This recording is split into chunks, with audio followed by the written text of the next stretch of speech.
Hello friends, आज के इस लेक्चर में हम क्लास 12 फिजिक्स के चैप्टर 1 के न्यूमेरिकल सॉल्व करेंगे। अगर आपने इससे पहले हमारा प्रीवियस लेक्चर नहीं देखा जिसमें हमने कूलम्ब फोर्स के बारे में बताया है, तो सबसे पहले उस चैप्टर को जाके एक बार वीडियो देखें जिससे कि आपको ये वाला वीडियो अच्छी समझ में आए। तो चलो शुरू करते हैं। प्रश्न 1 कहता है कि एक प्रोटॉन एवं इलेक्ट्रॉन के बीच की दूरी 4 × 10⁻⁻15 मीटर है एवं इनके बीच लगने वाला बल कितना होगा, ये अपन को बताना है। ठीक है, तो क्वेश्चन को सॉल्व करने से पहले अपन को देखना होता है कि क्वेश्चन में क्या क्या चीज़ गिवन है। ठीक है, तो हमने जो गिवन डाटा था जैसे Q1 = 1.6 × 10⁻19, यहाँ पर पॉजिटिव इसलिए है क्योंकि ये वाला जो है प्रोटॉन का चार्ज है और प्रोटॉन का चार्ज प्लस में होता है, ठीक, पॉजिटिव होता है। प्रोटॉन और इलेक्ट्रॉन का जो चार्ज होता है वो मैग्नीट्यूड के हिसाब से मैग्नीट्यूड वाइज सेम होता है, बट साइन में डिफरेंस होता है। इलेक्ट्रॉन के साइन में क्या होता है, नेगेटिव होता है। और हमने दे रखा यहाँ पे क्वेश्चन में कि एक प्रोटॉन और एक इलेक्ट्रॉन आर सेपरेशन की दूरी पर रखे हुए हैं। ठीक, आर सेपरेशन पर रखे हुए हैं और ये आर की वैल्यू दे रखी है 4 × 10⁻15 मीटर। तो पूछ रहा है कि कितना कूलम्ब फोर्स लगेगा। तो यहाँ पर अपन फॉर्मूला जैसे पता है, कूलम्ब फोर्स का फॉर्मूला पता है अपन को, F = 1.4 pi epsilon naught into Q1 Q2 by R square, then K = 1.4 pi epsilon naught, इसकी वैल्यू दे रखी है 9 × 10⁻9 न्यूटन मीटर स्क्वायर पर कूलम्ब स्क्वायर। दोस्तों, यूनिट का हमेशा ही ध्यान रखें क्योंकि यूनिट के बिना टीचर्स नंबर काट लेते हैं। ठीक, एग्जाम में नंबर काट लेगा। तो F = जो K की वैल्यू दे रखी थी हमने यहाँ पर रख दी 9 × 10⁻9 इंटू Q1 Q2 की वैल्यू दे रखी है 1.6 × 10⁻19 और दोनों ही सेम दे रखी हैं, तो हमने Q1 Q2 की वैल्यू भी रख दी यहाँ पे, divided by R square. R is the separation, तो हमने सेपरेशन भी 4 × 10⁻15 मीटर दे रखा है, वो भी हमने रख दिया और इसका स्क्वायर कर दिया क्योंकि यहाँ पे आर स्क्वायर दे रखा है। ठीक है, तो जब इसकी सबसे इंपॉर्टेंट चीज़ है कि अपन कैलकुलेशन कैसे सॉल्व करनी है, तो कैलकुलेशन में जैसे 9 था हमारे 9 यही है, फिर उसके बाद 1.6 दो बार थे, दोनों बार अपन ने लिख लिए। 10⁻19 10⁻19 दोनों नेगेटिव में और 10⁻9 जैसे पॉजिटिव, तो 10⁻9 से अपन 10⁻9 मतलब 10⁻10 और 10⁻10 इंटू 10⁻19 10⁻29 डिवाइडेड बाई 4 का स्क्वायर 16 इंटू 10⁻15 का स्क्वायर 10⁻30। तो F = 9 इंटू 1.6 इंटू 1.6 इंटू 10⁻29 होता। अब लेकिन जो वाला पॉइंट है अपन इधर की साइड ले गए, तो यहाँ पर कितना 10⁻30 डिवाइड बाई 16 इंटू 10⁻30, इससे ये वाला कैंसिल आउट हो जाएगा। ठीक है, ये तो बचेगा यहाँ पे 9 इंटू 10 की 9 इंटू 1.6 बचेगा, तो 16 9 144 और एक प्लेस बाद अपना पॉइंट है तो एक प्लेस का पॉइंट लेते हैं, इससे फाइनल आंसर। तो फोर्स कितना आया, कूलम्ब फोर्स 14.4 न्यूटन। और अगर इसके नेचर की बात करेंगे, जैसे कि ये आकर्षित प्रकृति का है, प्रत्याकर्षित प्रकृति का है, तो जैसे Q1 Q2 हमारे जो चार्ज थे, ये वाला प्रोटॉन है माने ये वाला न्यूट्रॉन है माने इलेक्ट्रॉन है। तो प्रोटॉन है तो इसका चार्ज पॉजिटिव होगा और इलेक्ट्रॉन है तो इसका चार्ज नेगेटिव होगा। दोनों ही अपोजिट साइन वाले हैं, जो कि मैंने पिछले लेक्चर में बताया कि अगर दोनों ही चार्ज अगर अपोजिट डायरेक्शन के होते हैं तो उनमें उनके द्वारा जो फोर्स लगता है वो एक आकर्षित प्रकृति का लगता है, एक दूसरे की ओर लगता है। तो यहाँ पर क्या होगा, जैसे ये Q1 है तो Q1 चार्ज है Q2 पर अपनी तरफ फोर्स लगा रहा है 14.4 न्यूटन एंड Q2 भी Q1 पर अपनी तरफ फोर्स लगा रहा है 14.4 न्यूटन।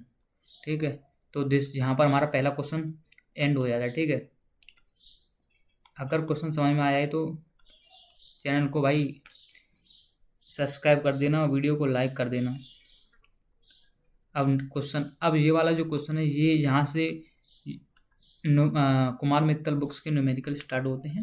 जैसे प्रश्न 1 उसमें दे रखा है कि इलेक्ट्रॉन पर 1.6 इंटू 10⁻19 कूलम्ब का एक आवेश होता है। ठीक है, तो अल्फा कण पर कितना आवेश होगा, हमें अगर इलेक्ट्रॉन का चार्ज अपन को दे रखा है और कोई हमसे पूछे कि अल्फा कण पर चार्ज कितना होगा, तो जैसे हम जानते हैं कि इलेक्ट्रॉन पर जो आवेश होता है वो 1.6 इंटू 10⁻19 कूलम्ब होता है। अल्फा कण पर अपन को आवेश पूछा है, तो अल्फा कण मतलब जो हीलियम होता है मतलब एच ई का 4, ठीक है, 2He का 4। तो इसमें प्रोटॉन की संख्या कितनी है? 2। जब 2 प्रोटॉन की संख्या होती है तो इसमें, क्योंकि हमें पता है कि इलेक्ट्रॉन का चार्ज और प्रोटॉन का चार्ज सेम होता है, तो इसमें 2 प्रोटॉन है, ठीक है। जब 2 प्रोटॉन है तो उसमें क्या कर देंगे, अल्फा कण पर आवेश कितना होगा, 2 प्रोटॉन के आवेश के बराबर। अगर एक प्रोटॉन पर आवेश कितना है, 2 प्रोटॉन पर कितना होगा, 2 × 1.6 × 10⁻19 कूलम। तो इसका जब 2 का मल्टीप्लाई करेंगे 1.6 में, तो मल्टीप्लीकेशन के बाद आएगा 3.2 × 10⁻19 कूलम। जो अतः अल्फा कण पर आवेश कितना है, 3.2 × 10⁻19 कूलम। भाई यूनिट लिखना मान ना भूलें, क्योंकि एग्जामिनर यूनिट के, अगर अपन यूनिट नहीं लिखते तो यूनिट के बिना ही नंबर काट देते हैं। अगर अपना पूरा क्वेश्चन सही है फिर भी आधा नंबर काट ही देंगे। तो जैसे हमारे यहाँ पर फर्स्ट क्वेश्चन कंप्लीट होता है। और एक्स्ट्रा चीज़ जैसे इसमें अभी तो अपना आवेश पूछा है, और एक्स्ट्रा चीज़ याद रख लेते हैं, जैसे कि अल्फा कण पर आवेश जो होता है वो प्रोटॉन के आवेश का दोगुना होता है, बट अल्फा कण पर जो द्रव्यमान होता है वो प्रोटॉन के द्रव्यमान का 4 टाइम्स होता है। तो ये भविष्य में कभी जरूरत पड़ सकती है, तो इसको याद रखें, दिस इज इम्पोर्टेंट थिंग। अब अपन आते हैं क्वेश्चन नंबर 2 पर। क्वेश्चन नंबर 2 कहता है कि एक चालक पर 1 कूलम का ऋणावेश है, इस पर सामान्य अवस्था से कितने इलेक्ट्रॉन अधिक हैं, ठीक है।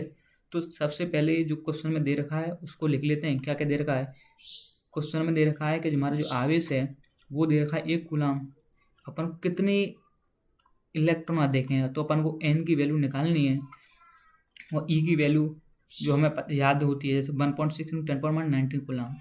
यहाँ पे अगर आवेशों को क्वांटमीकरण से देखें तो Q बराबर n ही, और n जो होता है यहाँ पे, जो n होता है वो होता है पूर्णांक, मतलब इंटीजर, मतलब कि जो n की वैल्यू होगी या तो 1 2 3 4 एक इंटीजर होगी। n की वैल्यू कभी 1.5 2.5 3.9 ऐसी नहीं हो सकती, ठीक है। और यहाँ पे जो E होता है वो मूल आवेश होता है, और इसकी वैल्यू फिक्स होती है जो कि 1 इलेक्ट्रॉन के बराबर होती है। और 1 इलेक्ट्रॉन की वैल्यू कितनी होती है, 1.6 × 10⁻19 कूलम।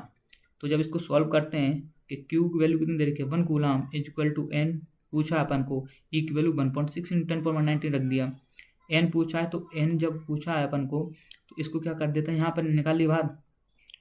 तो जब ये इधर मल्टीप्लाई में तो इधर आएगा डिवाइड में होगा, तो 1 के डिवाइड में 1.6 × 10⁻19, तो 10⁻19 जिससे नेगेटिव नंबर, जिससे जब पॉजिटिव नंबर ऊपर जाके बट्टे 1.6, जब इसको अपन डिवाइड करेंगे, इस पॉइंट को हटाएंगे तो ऊपर क्या आएगा, 19 है तो एक ऐड हो जाएगा, तो 10⁻20 बट्टे 16। जब इसका डिवाइड करेंगे तो 6.25 × 10⁻18 इलेक्ट्रॉन अधिक होंगे उस चालक पर, ठीक है। तो यहाँ पर हमारा क्वेश्चन नंबर 2 क्लियर हो जाता है। अगर किसी भी बच्चे को अगर क्वेश्चन समझ में नहीं आते न्यूमेरिकल्स, तो कमेंट सेक्शन में पूछ सकता है उसका क्या डाउट है। क्वेश्चन नंबर अब अपना आता है प्रश्न नंबर 3। प्रश्न नंबर 3 कहता है कि एक चालक पर इतने कूलम धनावेशित है, इतना कूलम धनावेश है। इस चीज़ को भाई हाईलाइट कर देते हैं, ठीक है। अब वो कह रहा है कि धनावेश है, बताइए इस चालक पर कितने इलेक्ट्रॉन की अधिकता या कमी है। अपन को बतानी है कि जो हमारा चालक है उस पर इतना कूलम धनावेश है, तो इलेक्ट्रॉन पर अधिकता, उस पर जो चालक पर इलेक्ट्रॉनों की कमी होगी या फिर अधिकता होगी, ठीक है। तो उस पर कमी होगी या फिर अधिकता होगी, ठीक। तो अब क्या होता है कि जैसे सबसे पहले वही है अपना, तो क्या दे रखा है, क्या पूछा है, तो यहाँ पे हमने लिख लिया कि जो दे रखा है इतने कूलम आवेश है, और कितना 2.4 × 10⁻18 कूलम आवेश दे रखा है, और नंबर ऑफ इलेक्ट्रॉन्स पूछा है, ई अपन को पता ही होता ऑलरेडी। तो आवेशों को क्वांटमीकरण से अपन को फॉर्मूला पता ही है, तो Q = n ही, और n = पूर्णांक और इंटीजर होता है। n की वैल्यू 1 2 3 4 या इंटीजर वैल्यू होती है, आगे तक मूव ऑन आगे तक हो सकता है, ठीक है। E is a fundamental charge, तो यहाँ से n पूछा है तो n = Q / E, तो Q / E, Q की वैल्यू दे रखी है 2.4 × 10⁻18 डिवाइडेड बाई E। अपन को पता है फंडामेंटल चार्ज की वैल्यू कितनी होती है, 1.6 × 10⁻19, तो ये अपने रख दिया। अपन 8 3 = 24, तो 8 3 = 24, 8 2 = 16, तो 3/2 इंटू 10⁻⁻18 इंटू 10⁻⁻19, तो ये ऊपर चला जाएगा तो प्लस में हो जाएगा 10⁻19, 10⁻19 इंटू 10⁻18, तो 10 बचेगा ओनली, और 3/2 equal to 1.5, 1.5 into 10 equal to 15 electrons हमारे आ गए। अभी हमें ये नहीं पता कि इलेक्ट्रॉनों की अधिकता हुई है या फिर इलेक्ट्रॉनों की कमी। अब ये कैसे निकालेंगे, तो देखो इस वाले स्टेटमेंट पढ़ो, एक चालक पर 2.4 इंटू 10⁻18 कूलाम धनावेश है। तो हमारा जो चार्ज है, जो Q है, जो Q की वैल्यू दे रखी है वो प्लस में दे रखा है, ठीक है, प्लस में Q बराबर N E, ठीक है, Q बराबर N E, Q की वैल्यू दे रखी है पॉजिटिव, तो दिस नंबर इज पॉजिटिव, और this is a integer number, तो इसका कोई साइन नहीं होता, ठीक है। और ये इलेक्ट्रॉन दे रखा है, इसकी वैल्यू क्या है, मूलभूत आवेश की जो वैल्यू होती है वो नेगेटिव में होती है, इधर का पॉजिटिव इधर का नेगेटिव, तो एक तरह से देखा जाए तो हमारी वैल्यू जो होगी नेगेटिव ही प्राप्त होगी, ठीक है, और नेगेटिव प्राप्त होगी, इसका मतलब इलेक्ट्रॉनों की कमी हुई है चालक पर, तो इलेक्ट्रॉनों की क्या हुई है, कमी, ठीक है, इलेक्ट्रॉनिक कमी। तो यहाँ पर अपना क्वेश्चन नंबर 3 समाप्त होता है। अगर किसी व्यक्ति को या किसी बच्चे को समझ नहीं आता तो कमेंट बॉक्स में वो कमेंट करके पूछ सकता है। आइए अब अपना प्रश्न नंबर 4 आता है। प्रश्न नंबर 4 कहता है कि किसी वस्तु को अगर 4.8 इंटू 10⁻19 कूलाम से धनावेशित करने के लिए कितने इलेक्ट्रॉन निकाले जाएं, कितने इलेक्ट्रॉन निकाले जाएं, वही सेम क्वेश्चन है।